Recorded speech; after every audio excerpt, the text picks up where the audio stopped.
시청자 여러분 안녕하십니까? 시니어와 연결된 이슈를 집중 분석하는 시니어 이슈 플러스입니다. 자, 최근 통계청이 경제활동 인구 조사 결과를 발표했습니다. 요즘 자영업하시는 분들 코로나 사태로 줄줄이 문을 닫고 있죠. 그런데 이런 와중에도 종업원 없이 나 홀로 새롭게 창업하는 자영업자는 오히려 늘고 있는 것으로 나타났습니다.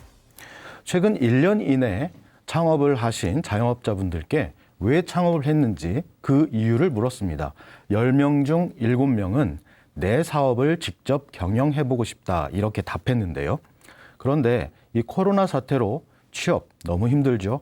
아르바이트 일자리 구하기도 하늘의 별따기입니다. 그렇기 때문에 최후의 수단으로 창업을 선택하는 것 아니냐 이런 분석들이 나오고 있습니다. 창업 정말 많은 분들의 관심사죠.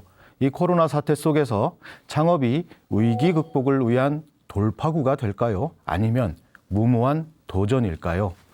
자, 시니어 이슈 플러스 오늘 주제는 창업으로 정했습니다. 1부에서는 이 코로나 사태 속에서 창업 첫 단추를 어떻게 끼워야 되는지 알아보고 2부에서는 그렇다면 창업해서 살아남을 수 있는 생존 전략은 무엇인지 집중 분석해 보도록 하겠습니다. 매주 국내 최고의 전문가들과 함께하고 있습니다. 오늘도 두 분 모셨습니다. 먼저 이타창업연구소 김가병 소장 나오셨습니다. 반갑습니다. 안녕하십니까, 김가병입니다.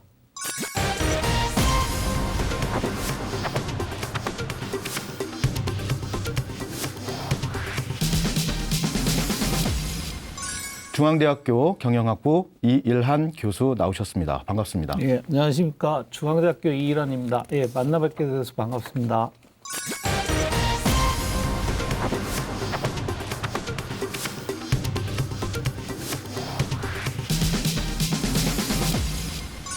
자, 많은 분들이 창업하면 돈을 목적으로 사업을 시작하는 것으로 이해를 하실 겁니다.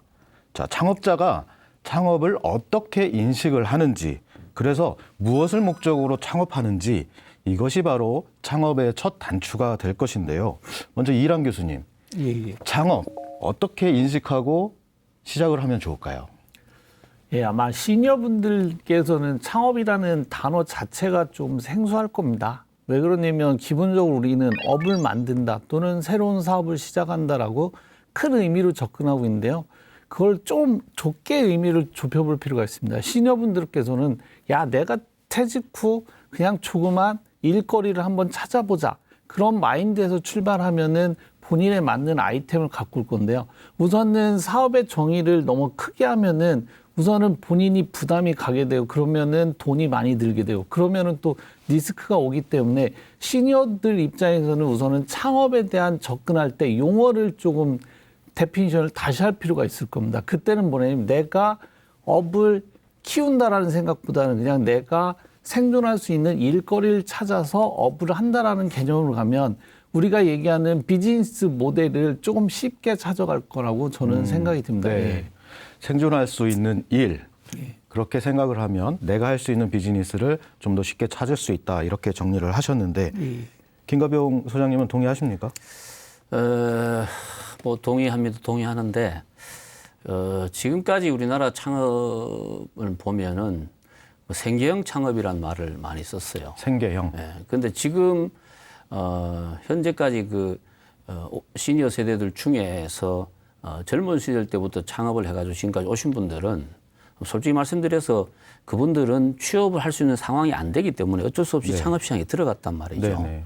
근데 직장 생활을 거의 뭐 한 20, 30년씩 하다가 나오신 시니어 분들이 이 창업 시장에서 똑같은 생계형으로 제가 볼 때는 접근하는 거는 무모한 짓이다. 네. 그래서 저는 그 개념을 좀 바꿔서 생활형 창업으로 좀 갔으면 좋겠다라는 생계형이 아니라 생활형이다. 예. 그리고 그 소상공인이란 말이 있고 우리가 자영업이란 말이 있잖아요. 네. 기본적으로 소상공인은 그 종업원을 4명 이하를 소상공인이라 그러고요. 물론 이제 제조업이나 이쪽은 한 9명까지 가지만 일반적으로 우리가 뭐 볼 수 있는 외식업이나 숙박업 같은 경우에는 그렇게 됩니다. 그리고 자영업은 상업자가 일을 해야 되는 게 기본이 돼야 돼요. 사장님이 일을 하시는 경우. 사장이라고 하지 말고 네. 사장이라고 하면 사장은 자꾸 놀라 그래.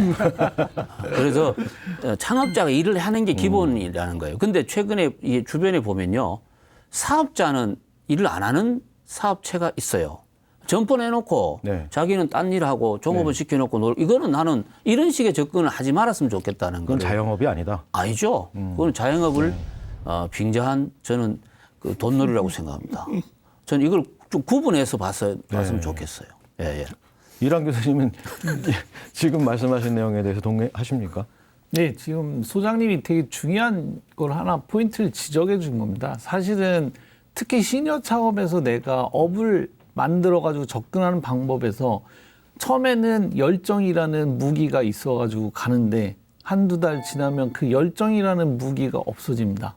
그러면은 이제 뭐냐면 내 업이 아니라 이제 남의 업이 됩니다. 그러면은 쉽게 얘기하면 누가 되냐면 와이프 업이 될 수도 있고 또는 종업원의 업이 됩니다. 그러면은 쉽게 얘기하면 시니어 창업은 금방 망해요. 왜 그러냐면 소자본이기 때문에 뭐가 약하냐면 경쟁 모델이 약합니다. 진입장벽이 너무 낮기 때문에 아이템에 대해서 벤치마킹이 너무 쉬운데 창업자의 열정이 없는 점포를 누가 가겠습니까? 사실은. 그게 가장 큰 딜레마일 겁니다. 네. 근데 소장업 창업의 또 문제점 중에 하나는 뭐냐면 아이템을 갖고 할 때 조금 농론하기엔 너무 어렵지만 또 뭐랬냐면 창업자 자신에게 아마 실증 나는 아이템이 좀 쉬울 겁니다. 그렇기 때문에 그걸 이겨내는 능력이 없는 사람들이 창업을 하면은 오래 못 간 이유 중에 하나가 겁니다. 그렇기 때문에 창업자의 열정을 살릴 수 있는 업이 되기를 바라는 거죠. 네. 예.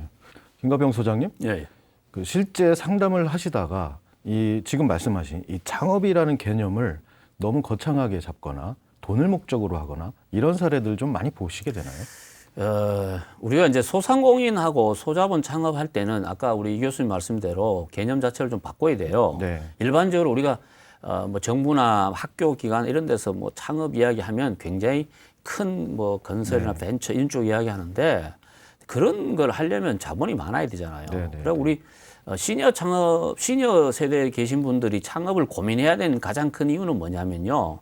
오래 사는 것 때문에 그래요. 네. 인간의 수명이 65세 같으면은 창업 안 해도 돼요. 그렇죠. 퇴직하고 5년 살다 죽으면 되거든. 네. 근데 안 죽잖아. 네. 근데 뭐, 아니, 지금 그래도 지금 시니어는 한 30년 안에 해결돼요. 그래서 요즘은 한 80대까지도 일을 해야 되는 상황이 돼요. 아니, 그게 문제가 아니고 30년만 어떻게 버티면 해결이 되는데 네. 창업이 중요한 거는 돈이 아니에요. 일이에요, 일. 네. 하루 24시간 중에 내가 8시간, 4시간 정해진 그 일을 할 수 있게끔 그 프로그램을 만드는 것 자체가 저는 창업의 중요한 의미로 접근은 돼야 된다는 거죠. 근데 시니어 창업자들 중에는 아직까지도 보면요. 저한테 퇴직하고 와서 이렇게 질문을 해요. 저는 할 줄 아는 게 없습니다, 소장님. 돈은 뭐 한 2, 3억 있는데 이거 깨지면 큰일 납니다. 안전하고 자기는 할 줄 없는데 욕심도 없어요. 이러면서 한 달에 한 300만 원만 벌었으면 좋겠어요. 이런 거 어디 없습니까? 물어요. 그런 게 어디 있습니까?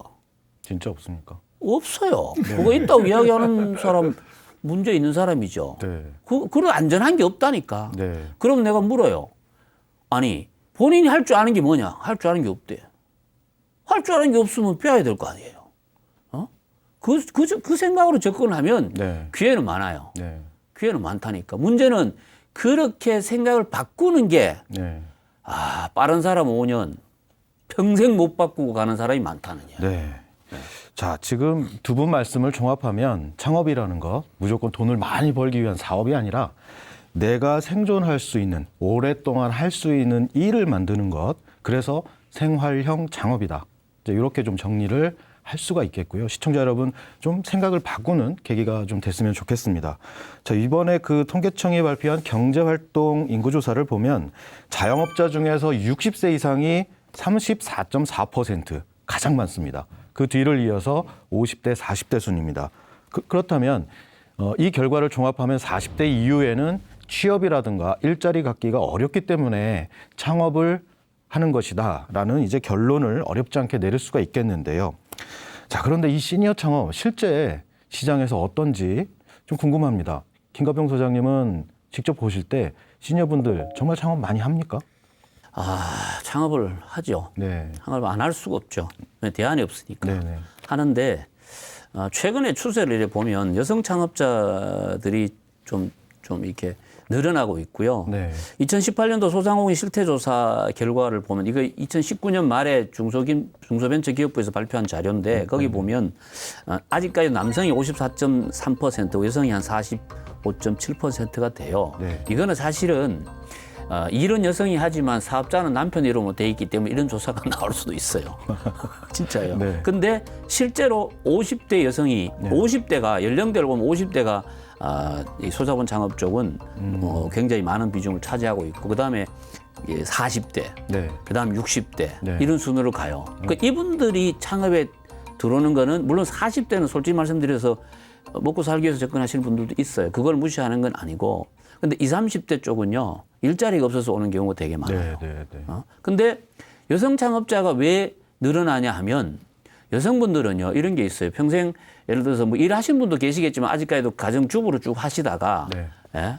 그다음에 자기 일 하고 싶은 욕구가 사실 강한 게 있고요. 네. 남자분들은 직장생활 쭉 하다 오기 때문에 직장생활 오래 하다 나오면 할 줄 아는 게 없어요. 사실 그렇죠. 아우, 진짜 답답해 미치겠어요. 네.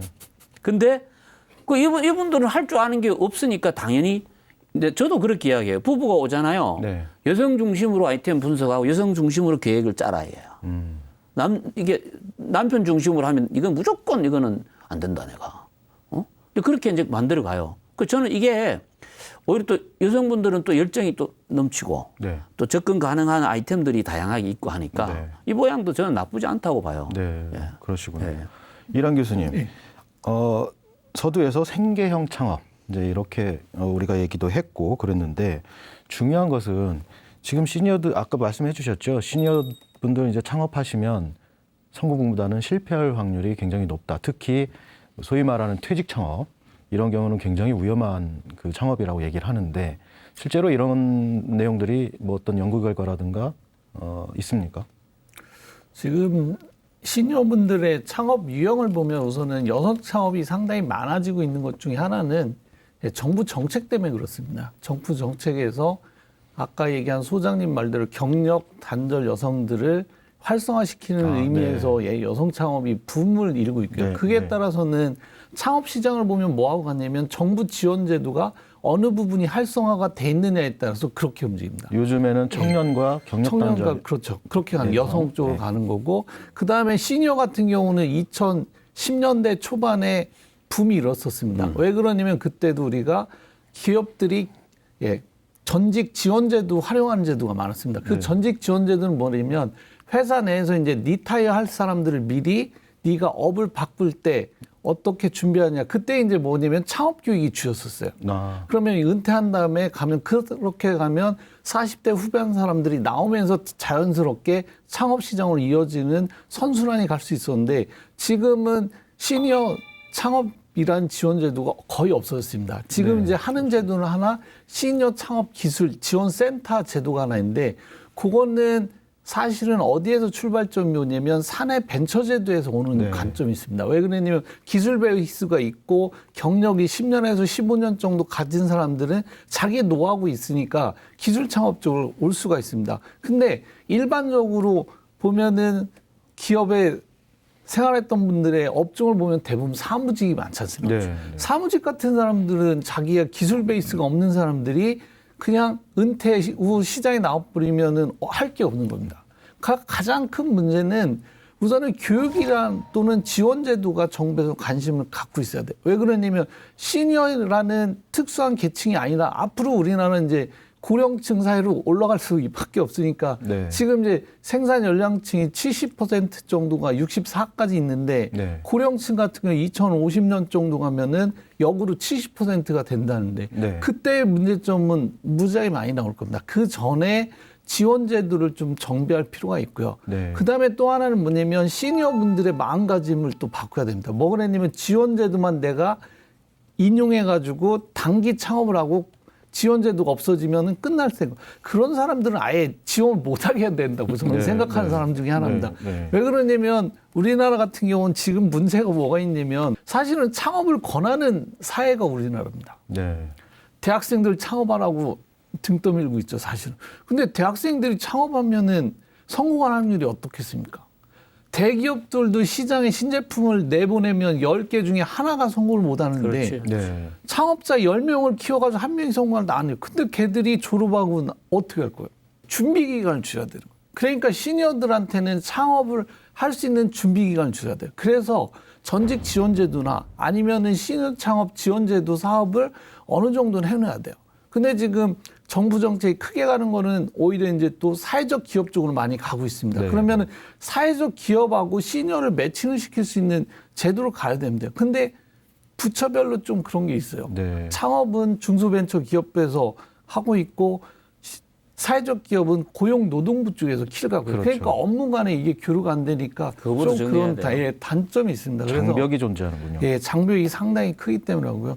그래서 저는 지원 사업별로 할 때 시니어들의 관심 있는 창업 사업이 부활이 되든지 아니면 서서히 교육이라는 제도라도 갖고 들어왔으면 좋을 것 같습니다. 그 예. 지금 이 교수님 말씀을 한 걸 제가 좀 덧붙이면 정부에서 사실은 뭐 이렇게 시니어까지 집중적으로 신경 쓸 수 있는 사실은 여건이 여력? 잘 안 돼요. 네. 안 되는데 저는 젊은 청년 창업은 어차피 청년 창업은 원래 실패할 수 있는 기회를 주는 거라고 저는 봐요. 네. 예. 근데 문제는 옆에서 이제 그 코칭하고 이렇게 하는 분들이 거기에 대한 이야기를 안 하니까 문제지. 네, 네. 근데 시니어들은 솔직히 말씀드리면 개인이 스스로 준비를 해야 됩니다. 네.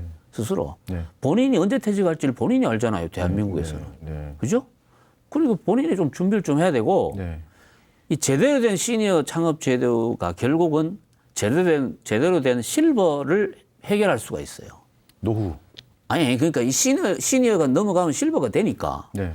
여기서 제대로 해결 안 되면 네. 실버가 아주 또 문제가 된다고 또 고민해야 돼. 네. 그러니까 여기만 제대로 가면 이 상태로 그대로 가요. 그래서 일하는 시니어를 만들어 놔야 네. 이 일하는 실버들이 건강하게 살아갈 수 있는 여건이 만들어져요. 네.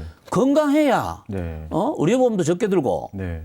국민의 정부 자금도 덜 나가고 그렇죠. 그다음에 행복한 죽음을 맞이할 수 있는 길이 뭐냐면은 네. 무조건 일하는 거예요. 네. 근데 이 일에 대한 개념을 좀 바꿔야 된다 이게야. 네. 우리는 지금 일을 노동이라 생각하잖아요. 예? 코로나 터지고 있잖아요. 제가 작년에 강의를 1년에 한 200회 이상 했는데 올해 코로나 터지면서 그냥 90%가 날아갔어. 그런데 일이 막 있을 때는 좀 쉬고 싶잖아요. 그렇죠. 예. 솔직히. 근데 계속 쉬어봐라. 일하는 게 너무 기쁘다. 어제 너무 기쁘셨고. 너무 기쁘죠. 방송에서. 나 이제 2년 만에 방송 처음인데. 아니, 근데 제가 이제 말씀드리는 거는 그 즐거움, 그 의미를 시니어들은 반드시 네. 몸에 갖고 있어야 돼요. 네. 그래야 자기가 행복해져요. 네. 예, 예. 뭐 굉장히 중요한 두 가지 말씀을 해주셨습니다. 첫 번째로는 시니어들을 위한 어떤 정책적 지원, 또 하나는 시니어들 본인의 마음가짐, 이 두 가지를 지금 지적을 해주셨는데 정책적인 부분은 좀 후에 말씀 나눌 기회가 있고요. 자, 지금 경제활동 인구 조사를 보니까 시니어들이 창업하는 분야, 개인이나 공공 서비스업이 물론 가장 많고요. 도소매업, 그다음에 음식, 숙박업 이런 순입니다. 반면에 요즘 젊은이들 IT나 BT 이런 기술 중심의 창업들을 많이 하고 있죠. 그래서 이런 생각도 해봅니다. 이 코로나 시대에 예전처럼 음식, 숙박업, 도소매업 이건 과연 계속 유용한 것인가? 이런 의문도 좀 갖게 되는데요. 김가병 소장님은 어떻게 생각하십니까? 저는 유용하다고 봅니다. 네. 다만 이제 방식을 좀 바꿔야죠. 방식. 어떤 방식입니까? 아니 자꾸 있잖아. 뭐 외식업, 뭐 음식점 이런 네. 거 하는 사람 그걸 이상하게 그게 많다고 자꾸 이야기하는데 네. 내 이런 이야기 하거든요. 소상공인이 전국에 지금 600만 명이라고 그래요. 네. 우리나라 소상공인 600만 명한테 전화 다 해가지고 야 3일간만 문 닫아버리자 이러면 대한민국 망합니다. 그거 굉장히 중요한 일을 하시는 분들이에요. 네. 막말로 음식업을 줄이면은 밥은 어디서 먹을 건데. 네.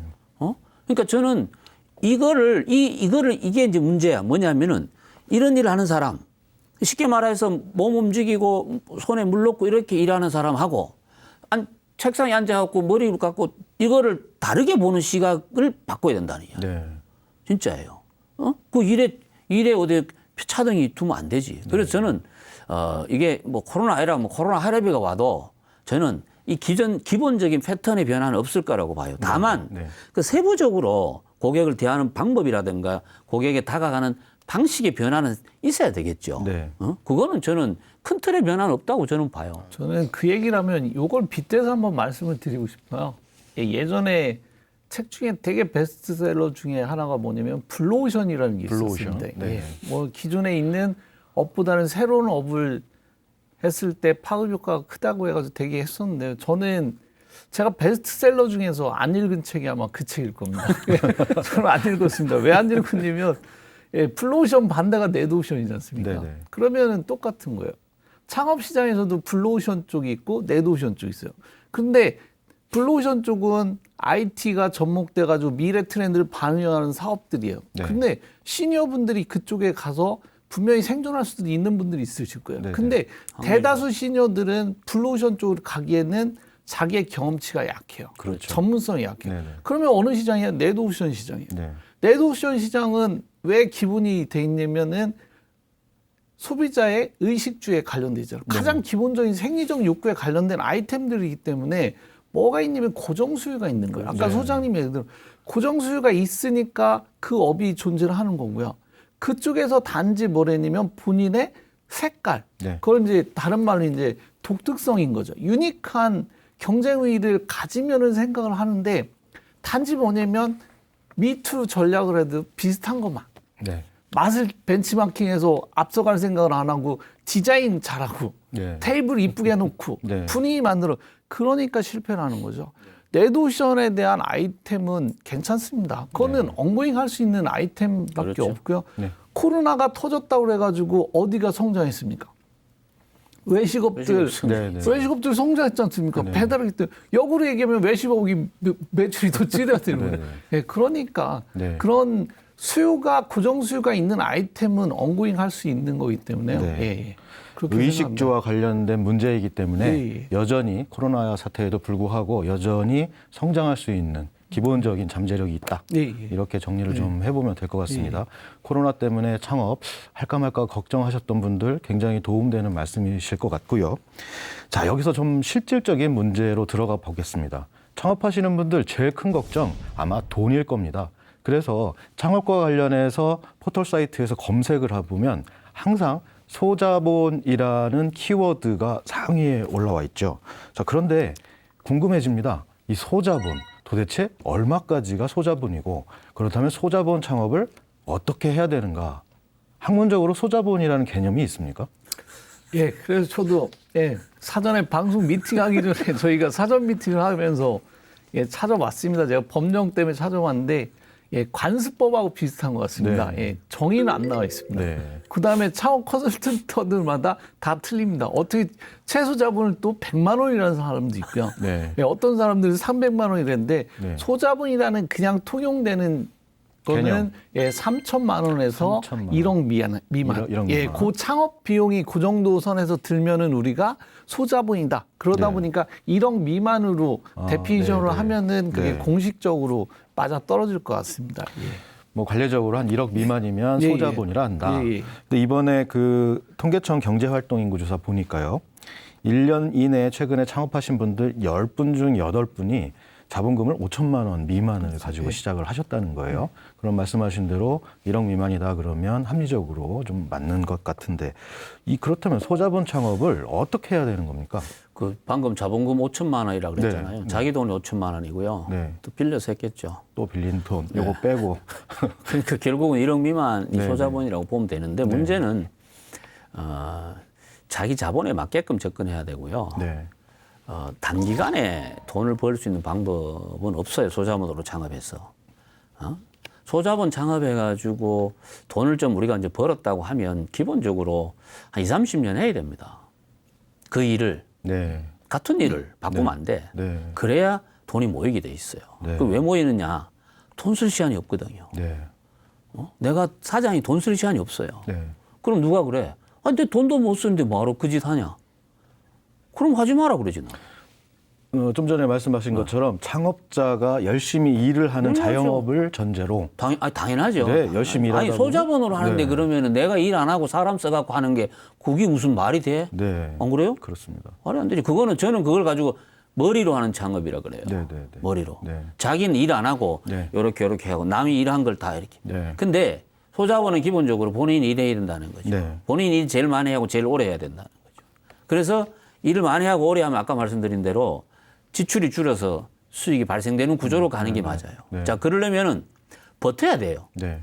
버티는 힘이 강하게 하려면 무조건 나가는 걸 줄여야 된다. 자, 네.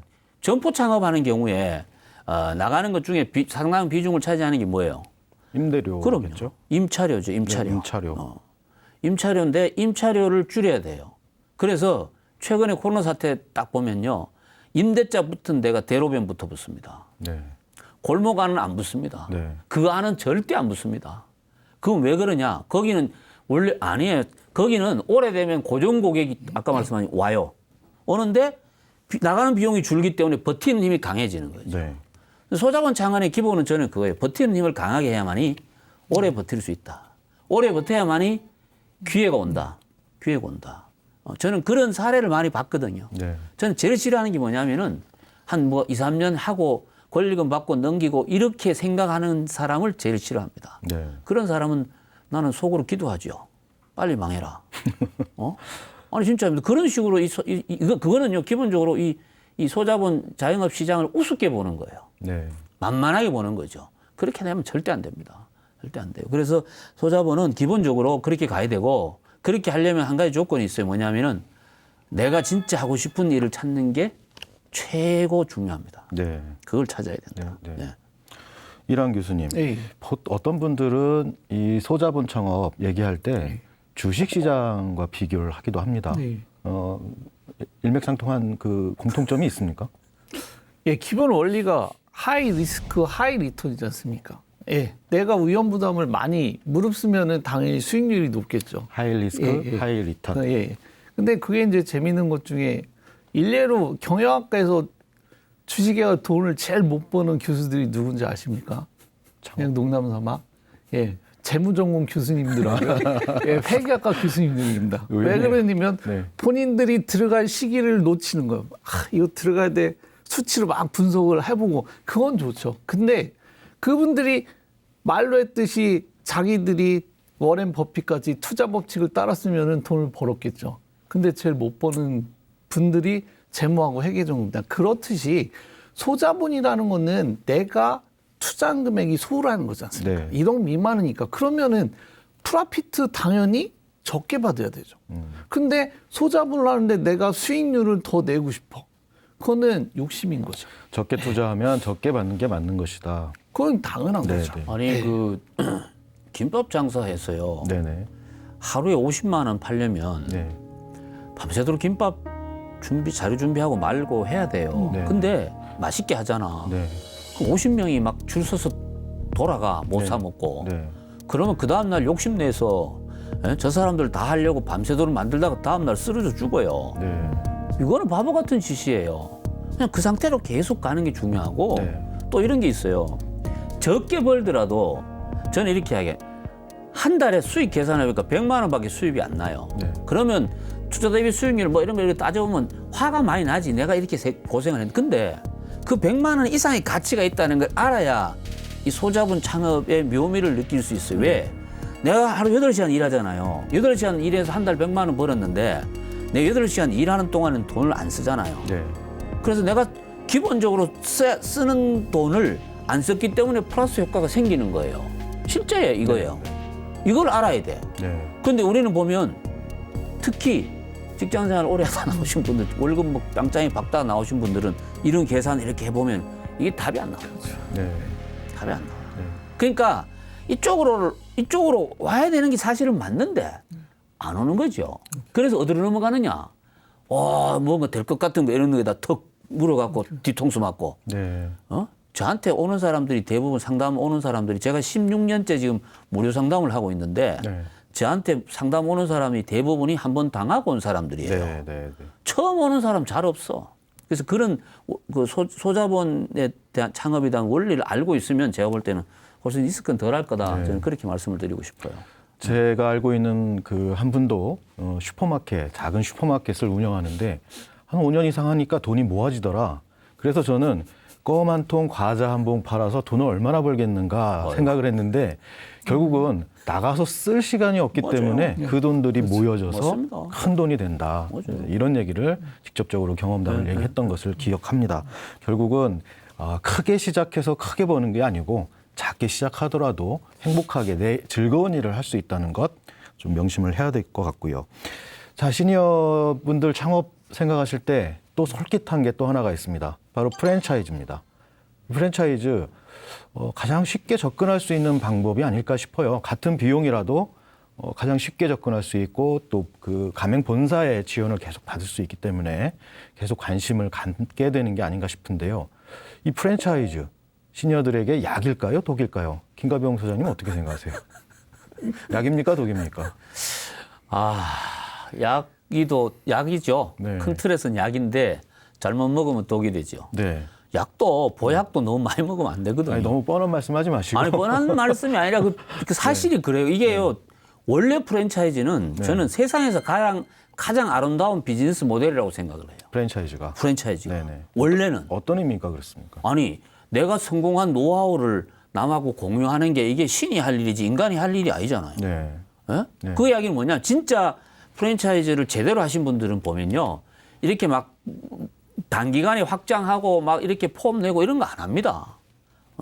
정말 자기가 봐서 괜찮은 저 사람한테는 내 거를 같이 공유해야 되겠다 싶은 사람한테 하나씩 주거든. 이게 맞는데 이게 우리나라에 이게 잘못 이렇게 들어오면서 우리 IMF 맞으면서 프랜차이즈가 급부상했거든요. 그렇죠. 그때 이게 그 눈먼 돈을 어떻게 해보려는 이런 나쁜 생각을 가진 사업가들 때문에 프랜차이즈 시장이 그때부터 잘못 만들어졌기 때문에 저는 그 앞으로 대한민국의 창업 시장에서 특히 소자본 시장에서 프랜차이즈는 없어서는 안 되는 비즈니스 모델이라고 생각을 해요. 그렇기 때문에 더 제가 애정을 갖고 관심을 갖고 있고 다만 예비 창업자들 특히 시니어 분들은 프랜차이즈 브랜드를 선택할 때 좀 신중할 필요가 있습니다. 네. 잘못 선택하면 진짜 큰일 나죠. 제일 중요하게 봐야 될 게 뭐냐면은 그 프랜차이즈 CEO의 도덕성이에요. 오너 리스크와 관련돼 있고요. 그럼요. 네. 왜냐하면 우리나라는 거의 뭐 1인 그 주주 형태로 많이 돼 있기 때문에 네. 그러니까 솔직히 말씀드려서 사장 마음대로 해요. 네. 그러니까 어느 날 야 접어보자. 그럼 접어보는 거야. 이사들의 견제가 없는. 근데 웃기는 게 네. 그 접는 게 지 접으면 지 사업 접는 것 같은 착각하는 거예요. 네. 가맹점이 900개 있는 프랜차이즈 브랜드면요. 내가 잘못 생각하면 900개 가정이 깨져요. 네. 회사를 하다가 또 판다? 네. 팔면 돼. 난 이건 자식을 파는 거하고 똑같다고 생각하는 사람이에요. 네. 프랜차이즈 개념을 단순히 그냥 우리 경영학과 교수님도 계시지만은 우리가 일반적으로 경영 이런 관점으로 저는 안 봤으면 좋겠다는 게 제 개인적인 생각. 이거는 물론 제 생각이에요. 네네. 저하고 내가 이렇게 막 주장하니까 프랜차이즈 우리 하시는 분들 지금 나를 별로 안 좋아한다는 거 소문 듣고 있는데 네. 난 그래도 계속 할 거야. 네. 왜?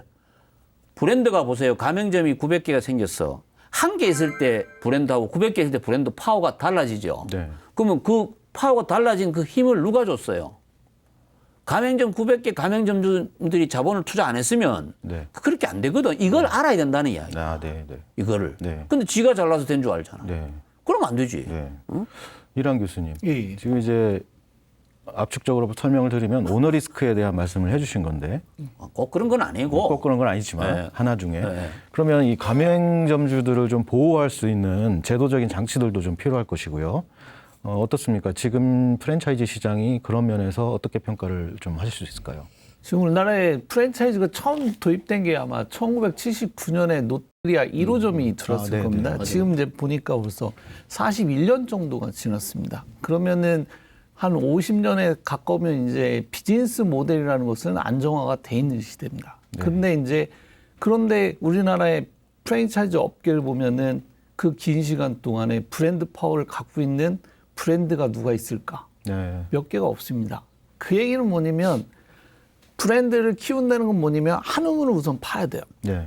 그 얘기는 아까 소장님 얘기를 하는 대로 뭐랬냐면 뿌리가 튼튼해야 가지가 안정이 될 거 아닙니까? 네. 가맹사업자들이 사실은 가지잖아요. 네. 그 가지를 보호할 수 있는 건 뿌리가 튼튼해야 되잖아요. 네. 근데 뿌리를 어느 정도 내렸다 하면은 이 뿌리 놔두고 다른 뿌리로 갑니다. 네. 그러면 당연히 안 되죠. 네. 그렇기 때문에 문제가 있고 또 하나는 뭐냐면 사실은 프랜차이즈 업계의 고질적인 문제가 뭐냐면 식자재 업체를 선정할 때 아니면 내가 만들어야 될 때 예를 들면 네네네. 그러면 식자재 업체 사장이 누가 되냐? 예, 내 지인이 되는 거죠. 그죠? 내 지인이 돼도 능력 있는 지인이면 상관이 없죠. 솔직하게. 네. 근데 누가 됩니까? 일가 친척이 다 두릅니다. 네. 그런 데서부터 문제가 사실은 생기는 거예요. 그럼. 일가 친척들이 능력 있고 제대로 해서 가면 상관이 없는데요. 그게 안 되니까 그런 거예요. 그렇기 때문에 CEO의 마인드를 바꿔야 돼요. 뭐냐면 본사하고 가맹점은 뭘 한다? 서로가 동반자다. 그럼. 예, 파트너라는 개념을 들고 들어야 돼요. 근데 항상 파트너가 아니라 갑과 을의 관계예요. 프랜차이즈 본사들은 자기가 갑이라고 얘기하고 가맹사업들 을이라고 얘기해요. 네. 그러면 안 되는 거죠. 네. 그래서 지금 경제 기조가 문재인 정부 들어가지고 그런 것도 괜찮은 측면도 있어요. 뭐냐면 상생이라는 게 들어오잖아요. 네. 그러면은 가맹점하고 본부하고 상생 협력이라는 개념이 들으면 서로가 윈이라는 거예요. 가맹점 하는 사람들이 내가 잘 되고 내 본부가 마음에 들어. 그러면 주변한테 추천 안 하겠습니까? 추천하면 서로가 윈이라는 건데 가맹점 3년 해본 다음에 이제 무슨 생각입니까? 또 본부 입장에서 다른 시각도 있을 테니까. 근데 다른 자기가 사업을 차리지 않습니까? 기존에 있는 포기하고. 근데 포기하는 이유가 있겠죠. 그거는 2002년도에 네. 가맹사업법이라고 네. 만들어졌어요. 네네네. 그 중에 대표적인 것 중에 정보공개서라는 게 있어요. 정보공개서. 네. 그거는 공정거래위원회 홈페이지에서 네. 가맹점이 5개 이상 되면 정보공개서를 무조건 등록하게 돼 있어요. 네, 법적으로. 그렇죠. 네. 안 하면 제재를 받는데 그거를 보면 그 안에 뭐 이 브랜드 이런 게 많거든요. 브랜드는 쉽게 말하면 프랜차이즈 브랜드가 중요하죠. 상표가. 네. 상표는 이 사람 앞으로 돼 있는데 사업자는 이 사람이 돼 있고 뭐 네. 그다음에 재무 상태는 또 이런 게 쭉 다 공개를 하라고 돼 있어요. 네, 네. 최소한 그 정도는 보고 판단하고 들어가라는 의미에서 그걸 했는데 또 문제는 뭐냐 안 봐 그걸. 그럼에도 불구하고 선택이 어렵죠. 어렵죠. 그러니까 어려우니까 전문가한테 물어보면 되잖아. 네, 네. 안 물어봐. 네. 좀 자기가 그냥 가는 거예요. 그런 건 제가 볼 때 좀 바꿀 필요가 있지. 일례로 네. 모 프랜차이즈에서 아마 가맹점 모집 공고한 제가 광고를 한번 본 적이 있어요. 네.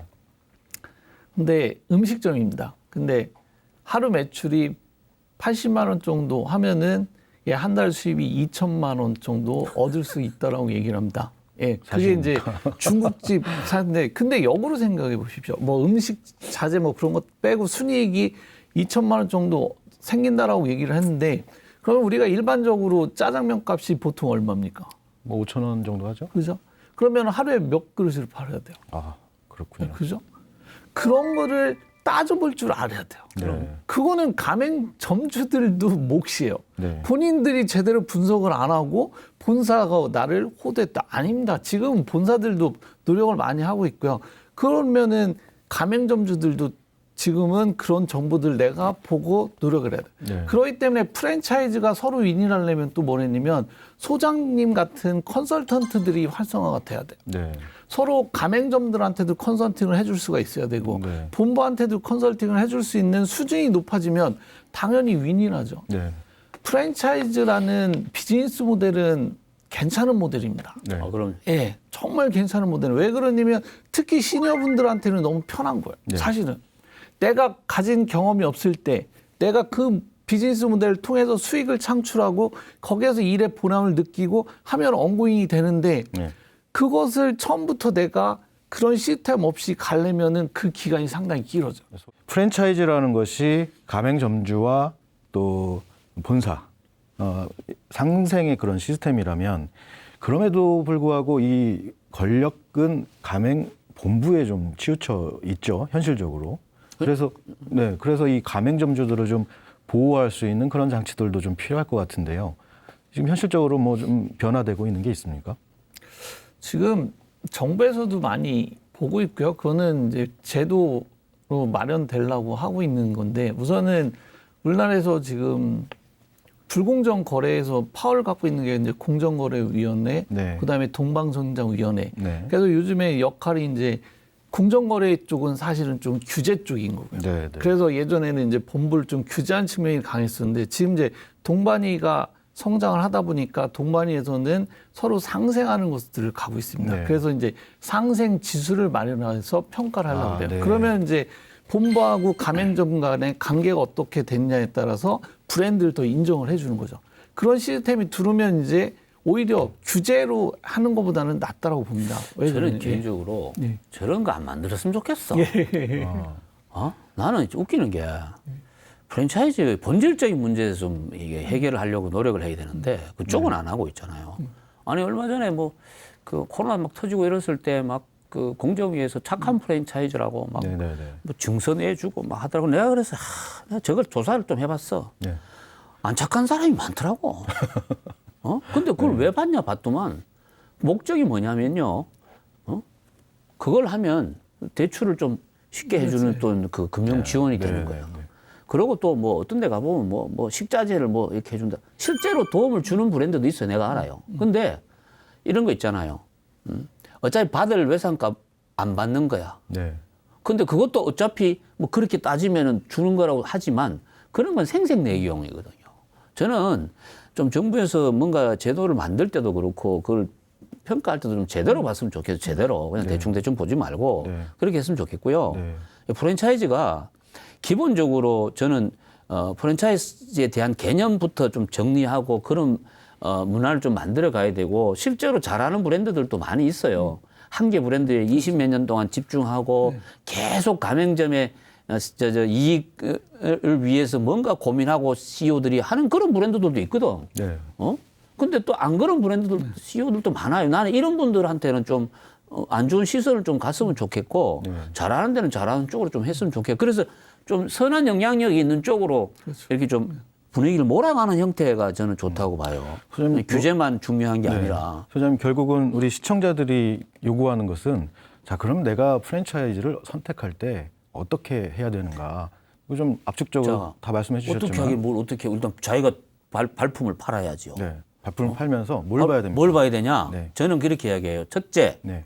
그 회사 브랜드 CEO가 어떤 사람 평판을 네. 먼저 확인해 봐야 돼요. CEO. 아니 뭐 검색을 해보든지 주변에 물어보든지 하고 두 번째는 그 자기가 해당 그 하고 싶은 지역이 있을 거 아니에요. 예를 들어서 인천에서 하고 싶다 이러면 인천에 내가 생각하고 있는 브랜드의 가맹점이 있을 거 아니에요. 네네. 거기를 다 둘러봐야죠. 네. 둘러봐야 됩니다. 보면 제가 봤을 때는 50% 이상의 답을 얻을 수가 있어요. 근데 재밌는 현상이 있다. 10군데 갔는데 네. 8명의 점주가 하지 말아요. 그럼 어떻게 해야 됩니까? 그럼 안 해야지. 네. 근데 한다? 아, 나 그래서 미치겠는 거. 이게 참, 창업이라는 게 참 너무 웃겨요. 그 심리는 뭡니까? 저러니까 안 된다고 생각하고 아, 나는 다르다고 생각하는 거예요. 나는 성공할 거다. 그게 문제, 이게 창업의 한정이에요. 네. 다 망해도 나는 안 망할 것이라고 생각하는 거예요. 미친다니까, 이게. 네. 와, 나는 막 저한테 상담 오는 사람 중에 이런 사람 보면 화가 막 나요. 나는 뭐 내가 커피 사주고 무료 상담해서 욕은 내가 다 얻어먹고 이런 경우 있어요. 왜 하지 마라 그러냐고 내보고. 네네네. 어쨌든 간에 근데 이런 것들을 잡아주는 게 너 어디서 잡아줘야 되냐 하면요. 가맹 프랜차이즈에서 잡아줘야 돼요. 뭐냐? 알잖아. 네. 아니 내가 닭 장사를 30년 했으면 딱 보면 저 사람 닭인지 비둘기인지 알 거 아니야. 네네. 그럼 닭이 아니다 싶은 사람은 하지 말라고 말려야 돼요. 네.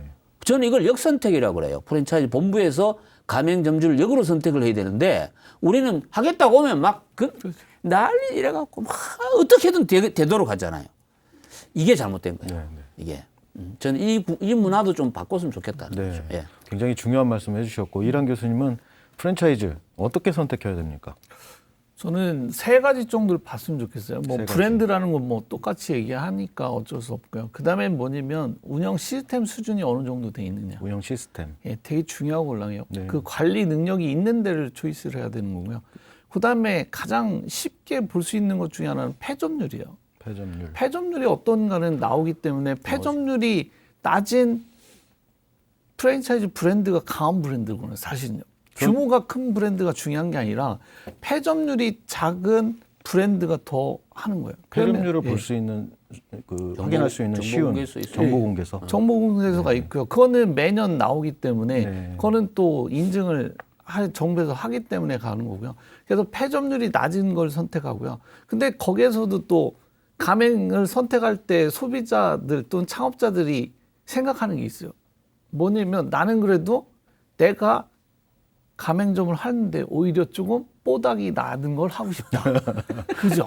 그런 게 문제인 거야. 맞아요. 근데 뽀닥이를 난다라고 생각하면 뭐냐면 돈이 들어가야 된다는 얘기야. 네네네. 그러면 돈이 들어간다는 건 뭐냐면 규모가 커져야 되고 내 능력 바깥에 있을 수가 있어요. 네. 그러면은 자기 능력의 바깥이라는 건 뭐냐면 타인 자본이 들어오기 시작을 해요. 멋있어 보이는 그렇죠. 그런 창업을 하기 위해서는 외부 자본이 들어와야 되고 거기서부터 위험이 시작된다. 그 시니어 분들이 창업할 때 가장 조심해야 될 게 뭐냐면은 네.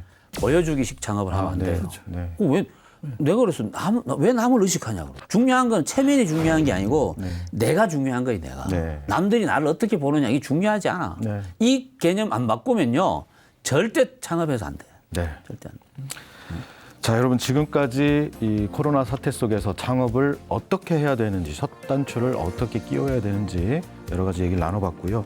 말씀드린 대로 2부에서는 본격적으로 창업을 해서 살아남을 수 있는 생존 전략이 무엇인지 집중적으로 분석해 보겠습니다. 창업에 관심 있는 시청자라면 2부도 절대 놓치지 마시기 바랍니다. 자, 지금까지 이타창업연구소 김갑용 소장님 수고하셨습니다. 중앙대학교 경영학부 이일한 교수 고생 많으셨습니다. 네, 감사합니다. 시청자 여러분, 2부에서 뵙겠습니다. 감사합니다.